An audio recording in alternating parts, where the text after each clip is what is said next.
सो या लड़के क्यों ज़्यादा सिंपिंग करते हैं? सो पहला इसमें रीज़न तो ये है कि हमारे सोसाइटी में ऐसी कोई प्रावधान नहीं है जहाँ पे हम लोग लड़कियों से बात कर सकें या किसी भी वुमेन से इतना खुल के बात कर सकें। हम लोगों ने अगर हमारा वुमेन इंटरेक्शन देखा जाए तो हम लोग बस अपनी माँ और अपनी बहनों से ही बात करते हैं। स्कूल में भी कुछ इस तरह का सिस्टम है जहाँ पर आप लोग किसी लड़की से अगर बात करते हो, पकड़े जाते हो, तो आपको बहुत ज़्यादा चांस है कि आपको ट्रोलिंग होगी। बहुत ज़्यादा आपके क्लास के स्टूडेंट्स, आपके दोस्त आपको चलाएंगे, हाँ एक लड़की से बात कर रहा है, ऐसे ऐसे करके आप लोग को ट्रोल करेंगे। या आपके टीचर्स आपको दूर दूर बैठाएंगे कि नहीं तुम यहाँ बैठो वहाँ बैठो।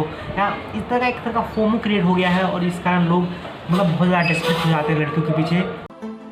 अट्रैक्शन नाम की भी एक चीज़ होती है। जब आप थोड़ा सा बैक मूव करोगे तो आपको पता चलेगा ये बात। अगर आप अपने उम्र में पीछे जाओ और 15 साल के जब थे आप, तभी आपका ब्रेन उस तरह से वर्क करता था और आप उस चीज़ों के पीछे भागते थे जो आपको शायद फैसिनेट करती हो। कैंटीन में खाना, लड़कियों के सामने कूल बनना एंड स्टफ। बट आप जब 19 के हुए तो आपको आप उन चीज़ों को बोलने लगोगे कितना डम चीज़ था ये, अब मैं इन चीज़ को नहीं करना चाहता। इस तरह से आप आगे बढ़े। आप 10th में चले गए तभी आप 19-18 के थे तभी, और अभी आप मान लो 20-22 के हो जाओगे तो अब आप उसको पसंद नहीं करोगे। जो आपकी क्लास में रिया थी आप उसको पसंद नहीं करते अभी, क्योंकि आप उस लेवल पे आ चुके हैं जहाँ पर आपके लिए ये सब चीज़ मैटर नहीं करती।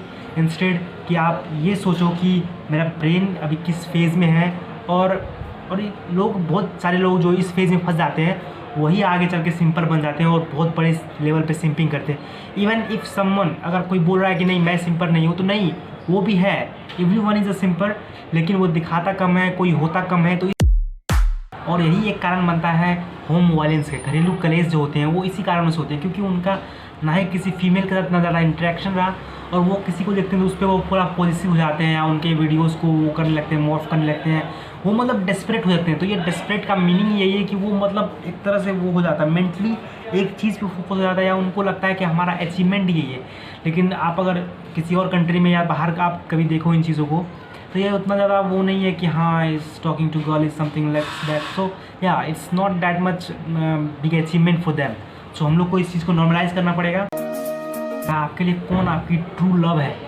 तो सबसे पहले तो आप जो हो आप वो रहो। आप ये मत दिखाओ कि हाँ मैं तो कूल हूँ, मैं तो कूल बनने के लिए कुछ करता हूँ। नहीं, आप जो हो आप वो रहो। अगर आप स्मोकिंग करते हो तो आप खुल के कर सकते हो, मतलब नहीं करना चाहिए, बट मैं ये बोल रहा हूँ कि आप वो रहो जो आप हो। आप कुछ बनने की कोशिश मत करो, आप किसी को कॉपी मत करो, आप किसी के नेम को कॉपी मत करो। अरे क्यों करना कॉपी भाई? आप जो हो आप अपने आप में कैपेबल हो बहुत, तो आपको वो करना है जो आपको अच्छा लगता है। आप उस तरह से ट्रीट करो। हाँ, जेंटल रहो, हम्बल रहो, ये सब तो एक बेसिक क्राइटेरिया है। हमारे मॉरल साइंस की किताब इस तरह से ही भरी पड़ी है। तो इन चीज़ों को दिमाग में रखो। किसी को फाइंड करने के लिए आपको राइट टाइम का वेट नहीं करना, आपको राइट पर्सन का वेट करना। इस चीज़ का सोल्यूशन बहुत ही आसान है। आप क्या करो, आप अपने आसपास में गर्ल्स हैं अगर आपके क्लास में, आपके इस कॉलेज में, तो उनसे इंटरेक्शन बनाओ। ना कि उनको क्रीप के जैसे देखो या उन लोगों को हरास करो, तंग करो, ऐसा कुछ नहीं करना आपको उनसे एक हेल्दी टॉक करना है। जो भी है आप उनसे कुछ एक्सपेक्टेशंस मत रखो कि हाँ मैंने फ्रेंडशिप किया तो मेरे को उनसे वो चाहिए, ये चाहिए, वो चाहिए। नहीं, आप ये सोच के फ्रेंडशिप करो कि हाँ she is my friend and will help me at some point, so whatever that would be. But इस चीज़ को आप ध्यान में रखो। कुछ भी करोगे आशाएं नहीं रखोगे तो या you feel better at this time. And या सिंपल है। आप इससे ज़्यादा कॉम्प्लिकेटेड मैं करना नहीं चाहूँगा और इससे ज़्यादा कॉम्प्लिकेटेड होना भी चाहिए। ये इतना ही सिंपल है जितना रोटी और चावल को खाना है। तो ये वीडियो अगर दोबारा समझ में नहीं आए दोबारा से देख लो। एंड या मिलते हैं अगले वीक।